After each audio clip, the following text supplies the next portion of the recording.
Beowulf is the longest and greatest surviving Anglo-Saxon poem. It is set in the 6th century in what is now Denmark and southwestern Sweden. The epic opens with the genealogy of the Silding royal dynasty, tracing its roots to the mythic hero Sild Seafing, who arrived as a castaway infant aboard a treasure-laden ship. After Sild's memorable funeral, the narrative shifts to the Hrothgar, his great-grandson, whose reign is marked by the construction of Heorot, a magnificent mead hall symbolizing prosperity. However, for 12 years, Heorot has been terrorized nightly by Grendel, a monstrous ogre and descendant of Cain, who kills Hrothgar's warriors. Beowulf, a young warrior from Jutland, that is modern-day southwestern Sweden, sails to Denmark with 14 of his bravest men to aid Hrothgar. Beowulf's father was once sheltered by Hrothgar during a deadly feud, and Beowulf seeks to repay this debt while enhancing his own reputation. At a feast on the first evening of Beowulf's visit, a drunken Dane named Unferth insults him, claiming Beowulf lost a swimming contest to Bracca. Beowulf calmly counters, recounting how he was separated from Bracca by a storm and had slain 9 sea monsters during the ordeal. This response silences Unferth and reinforces Beowulf's strength and resolve. That night, Beowulf and his men remain in Heorot, awaiting Grendel's arrival. The ogre bursts into the hall, enraged by the warriors' joy.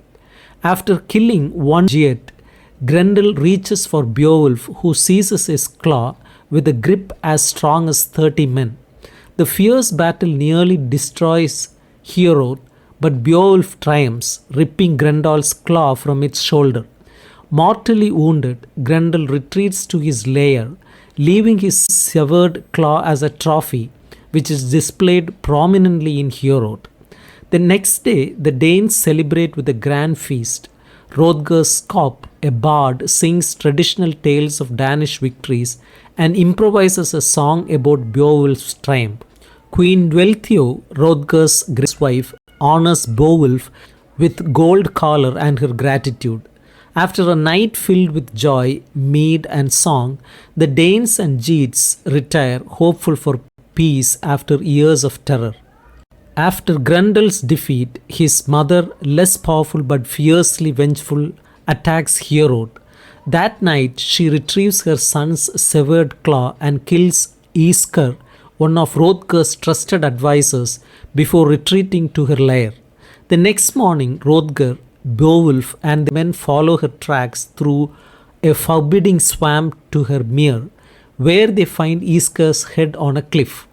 The lake hiding the ogre's underwater cave seethes with danger.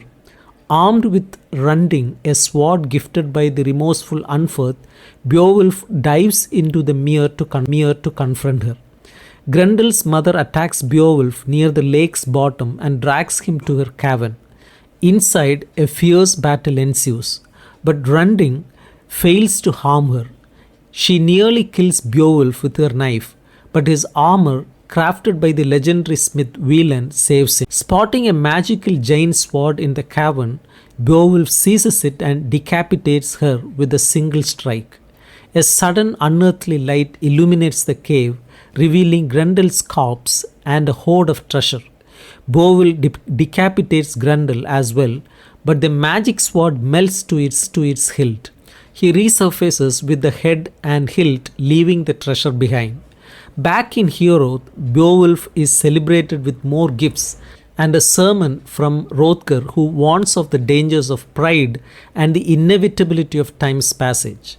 Beowulf returns to Jutland, where he serves King Hygelac faithfully until Hygelac and his son die.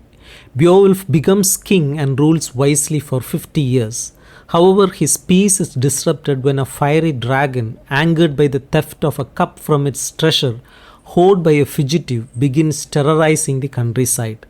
Accompanied by 11 men and fugitive, Beowulf seeks the dragon's barrow.